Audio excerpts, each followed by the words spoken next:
Hello guys, good evening.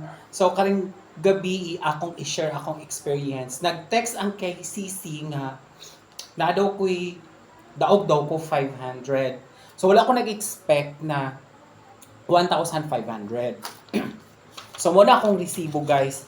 Na-excite lang ko kasi wala ako nag-expect na ako'y napalit nga 4 item. Hulaan ninyo kung naani siya yung mga story. So atong first item is kari. Pero siya guys,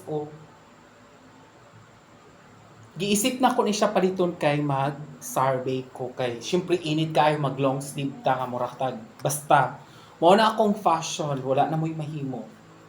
So is 450. The Big Island ang brand. So di ba? So ayon sa 1,500 ha.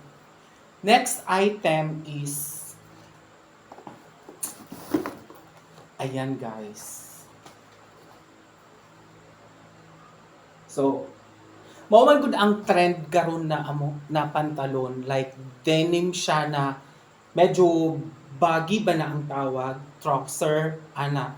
Kasi 2 weeks nag-isip ko kasi na ay event sa Tuesday mag-judges ko sa event ni Full Alam Jomar Mang. So na-stress ko unsa akong outfit. So mauna ni akong napili kasi ako pag na ako'y event dapat ahead of time naka-prepare ko ayoko ma-stress. So it gives me confident kapag naka-prepare ako ng 3 weeks ago ganon. Kay dili na to maiwasan na ay mag-critic sa atong outfit na mag-ingon sa ay tsaka imong outfit. Wala ko'y L kasi pinaghandaan ko siya. Ayoko kasi yung pa-change ako ng outfit. So gusto na ako pag-isipan ako na siya tapos murag gina-envision nako akong look. So that is my secret kung na akong event. Third, ito yung gusto ko sa pen shop is IROC na cologne. Syempre na ay naghatag sa ako. Thank you to Mika na siya perfume. Panglakaw na ako to show. So kari, gamiton na ako ni siya pang work na perfume. Last one is mauna ang pinaka-exciting nga. Imagine guys, 'di ba? Sapatos. So sa worth of 1,500 nakapalit ko sapatos. My gosh, ha? Siguro dili mo magtuog guys. Nga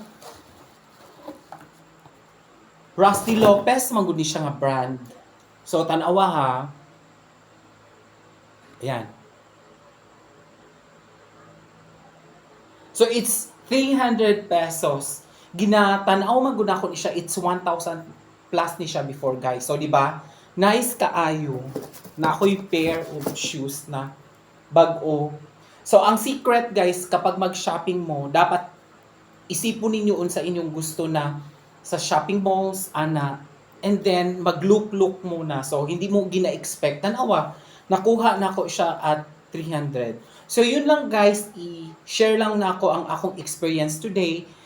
It's a blessing. So tips is dapat bago ka magpalit og item nimo dapat mag-ikot sa ka and think anong mga gusto mo. So tingnan mo branded na shoes nakuha ko lang sa 300 pesos. Nag-iisa lang ito sa KCC Mall. Thank you KCC.